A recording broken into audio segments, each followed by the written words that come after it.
हम एक रीजनिंग का टॉपिक पढ़ेंगे और उस टॉपिक का नाम रहेगा डाइस। डाइस डाइस और इसको हिंदी में बोलते हैं पाशा। हिंदी में क्या बोलते हैं इसको? पाशा बोलते हैं। तो सबसे पहले बात करें कि डाइस। तो डाइस होता है उसमें, डाइस में जो सतह होती है वो छह होती है। डाइस में कितनी सतह होती है? छह सतह होती है। बात करें इसके कोने की, डाइस में जो कोने होते हैं वो 8 होते हैं और डाइस में किनारे होते हैं, किनारे 12 होते हैं। तो डाइस में सतह 6 होती है, कोने 8 होते हैं और जो किनारे होते हैं वो 12।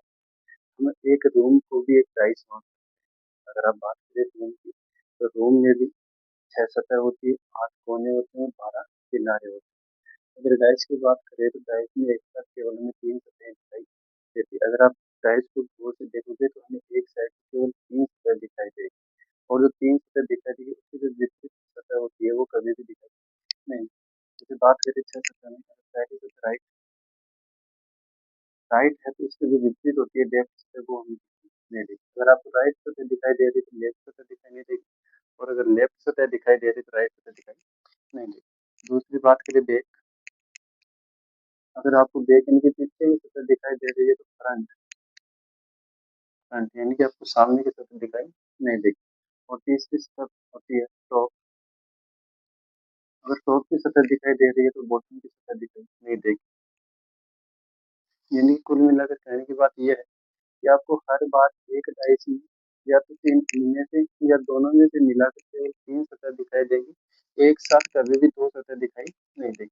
अगर राइट दिखाई देगी तो लेफ्ट सतह दिखाई नहीं देगी, अगर बैक सतह दिखाई देगी तो फ्रंट सतह दिखाई नहीं देगी और टॉप सतह दिखाई देगी तो बॉटम सतह दिखाई नहीं देगी। अगर बात करें डाइस की, तो डाइस में कुल मिलाकर 3 प्रकार के किस्म बनते हैं। डाइस को हम बिल्कुल शॉर्ट तरीके से पढ़ेंगे और पढ़ेंगे। सबसे पहले बात करें वे डाइस जिनमें जिनमें केवल एक सतह कॉमन हो। वे डाइस जिनमें केवल एक सतह कॉमन हो। तो जितने भी डाइस एक सतह है, उसको हम इंग्लिश में बोल देते हैं one common surface. One common surface, surface का मतलब होता है सतह। तो जिसमें एक सतह कॉमन होती है, दूसरे जो टाइप का क्वेश्चन बनता है वो होता है जिनमें जिनमें दो सतह कॉमन हो, जिनमें दो सतह कॉमन हो। और जो तीसरे टाइप के क्वेश्चन बनते हैं वो ये बनते हैं कि जिनमें जिनमें कोई भी सतह कोई भी सतह कॉमन नहीं, जिनमें कोई भी सतह कॉमन नहीं हो। तो एक टाइप मिलेंगे आपको जिनमें केवल एक सतह कॉमन हो, दूसरे टाइप मिलेंगे वो ये होंगे जिनमें दो सतह कॉमन होगी और तीसरे प्रकार के जो डाइस होंगे वो होंगे कि जिनमें कोई भी सतह कॉमन नहीं होगी। अब जिनमें कोई भी सतह कॉमन नहीं हो ये भी दो प्रकार के बनते हैं, इसमें भी दो प्रकार के डाइस बनते हैं। जो पहले प्रकार के डाइस होते हैं वो होता है साधारण पासा, साधारण डाइस या साधारण पासा। और जो दूसरे प्रकार का होता है वो होता है मानक पासा, मानक पासा।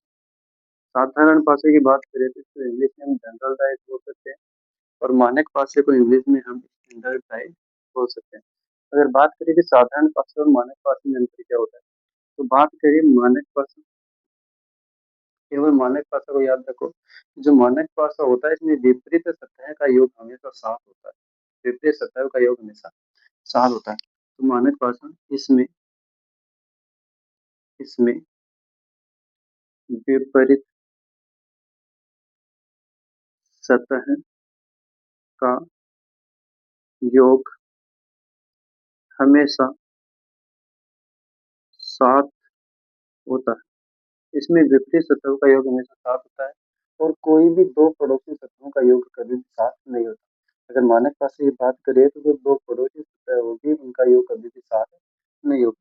जबकि साधारण पासे की विशेषता है कि इसमें विपरीत सतहों का योग 7 हो भी सकता है और नहीं भी हो सकता, जबकि पड़ोसी सतहों का योग 7 हो भी सकता है और नहीं भी हो सकता। इसमें हो भी सकता है, नहीं भी हो सकता, लेकिन इसमें कन्फर्म है कि मानक भाषा में विपरीत सतहों का योग हमेशा 7 ही होगा। तो जिनमें केवल एक सतह कॉमन, जिनमें दो सतह कॉमन, जिनमें कोई भी सतह कॉमन नहीं हो, ये भी दो प्रकार के होते हैं, साधारण भाषा और मानक भाषा। पढ़ेंगे जिनमें पहले टाइप, जिनमें जिनमें केवल एक सतह कॉमन हो, जिनमें केवल एक सतह कॉमन हो, यानी कि वन कॉमन हो। तो हमने दो टाइप लिए,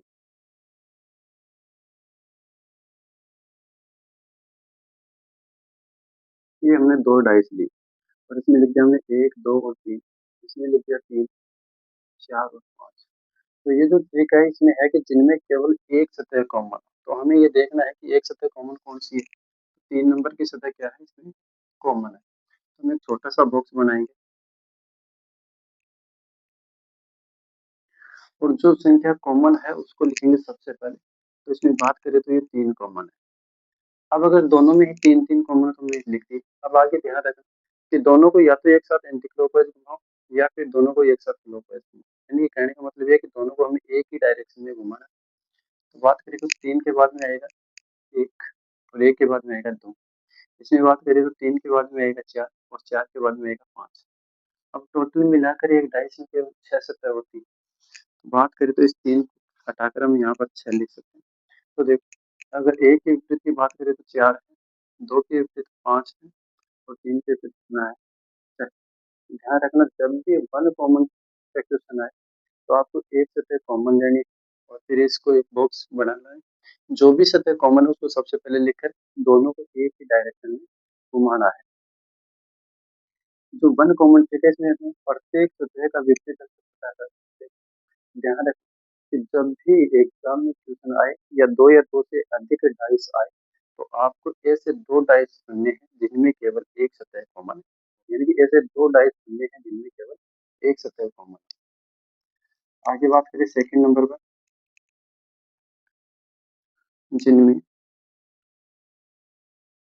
दो सतह कॉमन, जिनमें दो सतह कॉमन हो, तो इसमें भी ध्यान रखना दो, तीन और चार, तीन, दो और पाँच। इसी प्रकार का एक डाइस और बनाते हैं,